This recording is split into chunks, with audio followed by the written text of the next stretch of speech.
ಪುತ್ತೂರು ಜಾತ್ರೆಗೆ ಕ್ಷಣಗಣನೆ ಆಗ್ತಾ ಇದ್ದಂತೆ ಜಾತ್ರೆ ಶುದ್ಧತೆಯಿಂದ ನಡಿಬೇಕು ಮತ್ತು ಆರೋಗ್ಯದ ಹಿತದೃಷ್ಟಿಯಿಂದ ಜಾತ್ರೆಯ ಗದ್ದೆ ಸ್ವಚ್ಛತೆಯಿಂದ ಇರಬೇಕು ಅಂತ ಮಹಾಲಿಂಗೇಶ್ವರ ದೇವಸ್ಥಾನದ ವ್ಯವಸ್ಥಾಪನಾ ಸಮಿತಿ ಅಧ್ಯಕ್ಷ ಮುಳ್ಯ ಕೇಶವಪ್ರಸಾದ್ ರವರ ನೇತೃತ್ವದಲ್ಲಿ ವಿವಿಧ ಸಂಘ ಸಂಸ್ಥೆಗಳ ಸಹಕಾರದೊಂದಿಗೆ ದೇವಳದ 14 ಎಕರೆ ಸ್ಥಳದಲ್ಲಿ ಸ್ವಚ್ಛತಾ ಕಾರ್ಯ ನಡೆಯಿತು.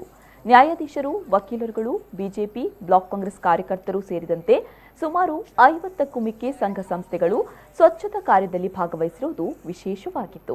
ಬೆಳಗ್ಗೆ ನಗರಸಭೆ ಅಧ್ಯಕ್ಷ ಜೀವಂದರ್ ಜೈನ್ ರವರು ತೆಂಗಿನಕಾಯಿಯನ್ನು ಒಡೆಯುವ ಮೂಲಕ ಸ್ವಚ್ಛತಾ ಕಾರ್ಯಕ್ರಮಕ್ಕೆ ಚಾಲನೆ ನೀಡಿದರು.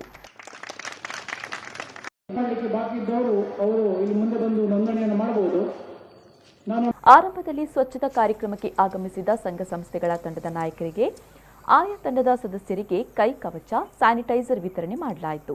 ಬಳಿಕ ಸ್ವಚ್ಛತಾ ಕಾರ್ಯಕ್ರಮ ನಡೆಯಿತು. ಮಧ್ಯಾಹ್ನದ ವೇಳೆ ದೇವಳದ ವಠಾರ, ಗದ್ದೆ ಸಂಪೂರ್ಣವಾಗಿ ಸ್ವಚ್ಛಗೊಂಡಿತು. ದೇವಳದ ಸಮಿತಿ ಸದಸ್ಯ ರಾಮಚಂದ್ರ ಕಾಮತ್ ಮತ್ತು ಮಾಜಿ ಪುರಸಭೆ ಅಧ್ಯಕ್ಷ ರಾಜೇಶ್ ಬನ್ನೂರು ಉದ್ಘೋಷಕರಾಗಿ ಸಹಕರಿಸಿದರು. ಜಾತ್ರೋತ್ಸವ ನಡೆಯುತ್ತಿದೆ. ಈಗಾಗಲೇ ನಿನ್ನೆ ಸಚಿವರು ಬಂದು ನನಗೆ ಸಲಹೆ ಸೂಚನೆಯನ್ನು ಕೊಟ್ಟು ಜಾತ್ರೆಯನ್ನು ಯಾವ ರೀತಿ ಮಾಡಬೇಕು ಎಂಬುದನ್ನು ಕೂಡ ಮಾರ್ಗದರ್ಶನ ಮಾಡಿದ್ದಾರೆ. ಆ ಪ್ರಕಾರ ಪುತ್ತೂರು ನಗರವನ್ನು ಸ್ವಚ್ಛತೆಯ ಬಗ್ಗೆ ಯಾವ ರೀತಿ ಮಾಡಿಕೊಂಡು ಒಟ್ಟು ಕೋವಿಡ್-19 ಬಗ್ಗೆ ಆರೋಗ್ಯ ಮತ್ತು ಸ್ವಚ್ಛತೆಯ ಬಗ್ಗೆ ನುರಿತವಾಗಿ ನಮ್ಮೆಲ್ಲರ ಜವಾಬ್ದಾರಿ.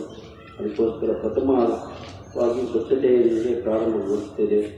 ಈ ಜಾತ್ರೆ ಯಶಸ್ವಿಯಾಗಿ ನಡೀತದೆ ಅಂತ ನಮ್ಮ ವಿಶ್ವಾಸ.